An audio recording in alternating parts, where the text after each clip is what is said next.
નમસ્કાર મિત્રો, સ્વાગત છે તમારું ટુડે ગુજરાત યુટ્યુબ ચેનલમાં।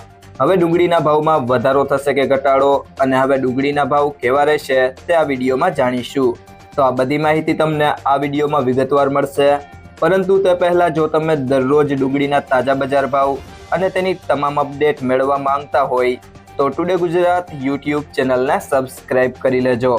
જો તમને વિડીયો ગમે તો વિડીયોને લાઈક કરો અને તમારા બધા મિત્રો અને સંબંધીઓ સાથે શેર કરો। ડુંગળીની બજારમાં ઘટાડાનો દોર યથાવત છે અને ભાવમાં સરેરાશ ₹25નો ઘટાડો થયો હતો।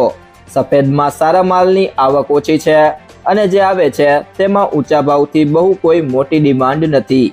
લાલની બજારમાં દેશાવરમાં આવક વધી રહી છે અને સામે નિકાસ વેપાર અત્યારે નીકળતા નથી, જેને કારણે બજારનો ટોન સરેરાશ મિશ્ર દેખાઈ રહ્યો છે। ડુંગળીની બજારમાં આગામી દિવસોમાં હવે આવક કેવી આવે છે તેના ઉપર બજારનો મોટો આધાર રહેલો છે। હાલના તબક્કે કોઈ મોટી ડિમાન્ડ આવે તેવા સંજોગો નથી। રાજકોટમાં 6000 કટ્ટાની આવક સામે ભાવ ₹65 થી ₹281 હતા। ગોંડલમાં 36000 કટ્ટાની વેપાર સામે લાલના ભાવ ₹86 થી ₹414 અને સફેદની 2100 કટ્ટાની આવક સામે ભાવ ₹181 થી ₹396 હતા। એવરેજ ભાવ 271 હતા। મહુવામાં લાલ ડુંગળીની 29000 કટ્ટાની આવક સામે ભાવ ₹72 થી ₹369 હતા અને સફેદની કુલ 9200 થેલાની આવક હતી।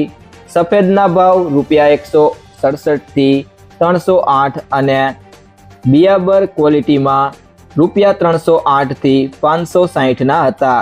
નાસિકમાં લાલ કાંદાની 2250 ક્વિન્ટલની આવક સામે ભાવ નીચામાં 741 અને ઉપરમાં 1800 હતા, જ્યારે એવરેજ ભાવ 1440 હતા। જો મિત્રો તમને આ વિડીયો પસંદ આવ્યો હોય તો વિડીયોને લાઈક કરો, તમારા મિત્રો સાથે શેર કરો અને જો તમે ચેનલમાં નવા હોય તો ટુડે ગુજરાત યુટ્યુબ ચેનલને સબસ્ક્રાઈબ કરો।